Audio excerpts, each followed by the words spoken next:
Good morning, dear students of class 12.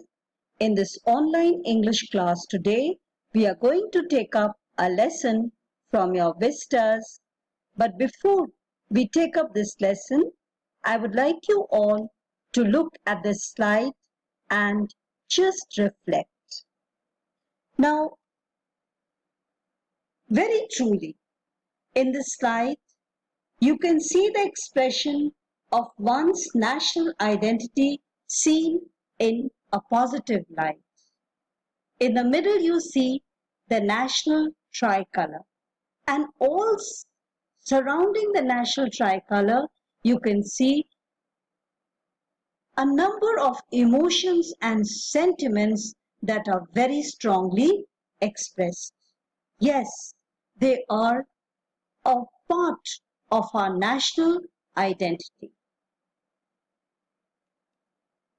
Now, today we are going to take up a lesson, The Enemy, from Your Vistas by Pearl S. Buck. Before we take up the lesson, let us know a little bit about the author Pearl S. Buck. Pearl S. Buck was born on June 26, 1892 in Hillsborough, West Virginia. In 1930, she published her first novel, East Wind, West Wind. Her next novel, The Good Earth, earned her a Pulitzer Prize in 1932. In 1938, Buck became the first American Nobel laureate. Concurrent with her writing career, she started the Pearl S. Buck Foundation, a humanitarian organization. She died on March 6, 1973 in Danby, Vermont. So today we are going to take up the lesson, The Enemy by Pearl S. Buck. If you look at the setting of the story takes place on a coastal town of Japan in the year 1941. The Enemy was published a year after the attack on Pearl Harbor in 1941. When Japanese forces launched a surprise aerial attack on a US naval base in Hawaii. And this event catalyzed America's entry into World War II. And in this setting, this lesson, The Enemy, is written. America and Japan, they were hostile, especially to each other. And Japanese were so hostile, they were ready to kill any American found in their soil. The key facts about the lesson Enemy is the lesson is written in early 1940 in Pennsylvania, and it was published on November 1942. It's a 20th century literature, modern literature. The genre is fiction, sentimental fiction, war fiction, and the setting is, of course, the Japanese coast. Now, the lesson begins with Dr. Sadao's childhood days.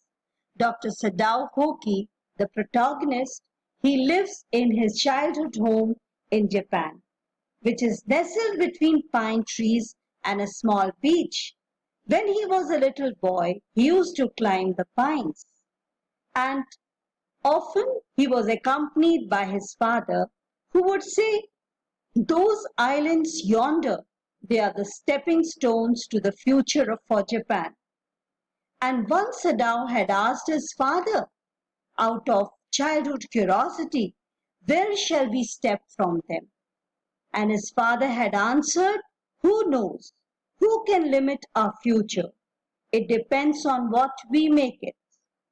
So it shows that his father was a true nationalist, a patriot.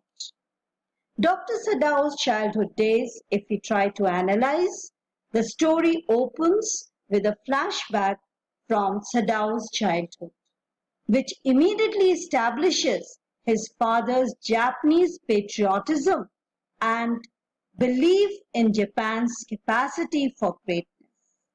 His father also initially appears to be very warm, encouraging father figure who is always thinking about the welfare of his son.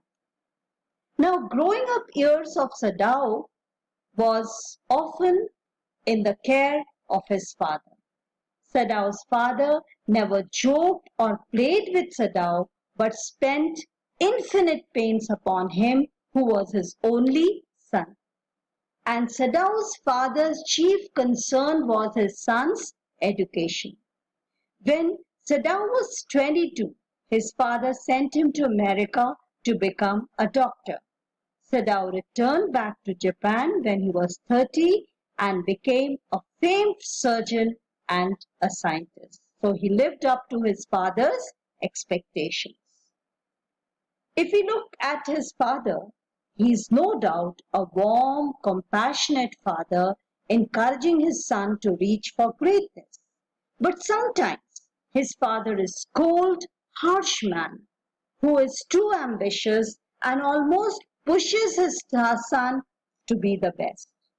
The fact that Sadao's education is his father's chief concern also points to the story's preoccupation with duty. As the story progresses, we see how Dr. Sadao, who has been brought up in such a way that he knows his responsibility as a doctor. Dr. Sadao's reputation as a doctor.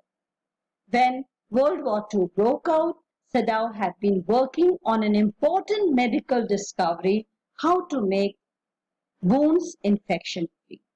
And for this reason, and because he needed to be near the general who might need an operation. And that was the reason the general did not want him to go to the war front to attend the wounded soldiers. He wanted him for his own treatment. Sadao was required to stay in Japan rather than join the war front. This passage introduces many facets of Sadao's identity and different duties that accompany those identities. As a Japanese citizen, he has a duty to do whatever his country asks of him. But as a skilled surgeon, he has a duty to look after his patients, especially the soldiers. It also highlights the selfishness of the general who did not want Sadao to accompany the soldiers because he wanted him for his personal treatment. Now, another important point of his life was meeting Hannah. Back in present, the lesson moves back and forth. Sadao is looking over his expansive property and admires the mist wreathing around the pines and creeping up the beach. His wife Hannah joins him outside. Sadao thinks back. Once again, he goes to the past. He thinks back on how he met Hannah in college in America, but had waited to fall in love with her until he was sure she was Japanese. Sadao's father would never have approved of the marriage had Hannah not been pure in her ways. So this shows Sadao's father, he sees it is responsibility to ensure his son is in a proper marriage. And he also considers it his duty as a Japanese man, a nationalistic one, to ensure that the bride is pure in her ways. The fact that Sadao waited to fall in love with Hannah, not just waited to marry her, shows the extent to which he bends to his father's will. Now, reminiscing his meeting Hannah. Sadao and Hannah, they met at their college professor's house. The professor was kind and his wife, they were very anxious to do something for their few foreign students, and they invited them over so that the foreign students could adjust. Sadao had almost skipped the gathering The professor's house was small. The reasons: the food was bad and professor's wife was too chatty. He had gone anyway though, and there he met Hannah, and he felt he would love her if it were all possible, because he wanted his father's approval first. The college professor is one of the many American characters that Sadao reflects upon ambivalently. The professor seems kind, well-intentioned, in waiting, always wanting to make sure his international students feel accepted so that they might not find themselves homesick. But Sadao meets this kindness with sharp criticisms of the professor's house, food, wife, and which reveals Sadao's own arrogance and racist feelings. They were now happily married couple, and although they had talked everything over beforehand, but Sadao and Hannah waited to marry until they had both finished their education and returned to Japan, and ensured that Sadao's father could arrange the marriage according to the old Japanese way. They have been happily married for several years now, and they have two children. So they are leading a very happy and contented life. Once again, the story illustrates the way in which their characters cleaves to their duties. Here, Sadao and Hannah, they have a duty to their families, to their heritage, preserving the old Japanese way of doing things.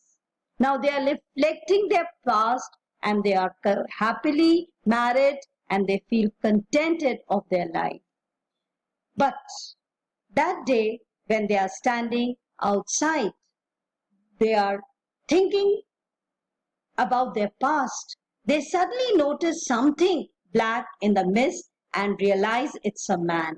He slogs through the breaking waves and stumbles onto the beach, soon falling to his knees and crawling across the sand before going unconscious.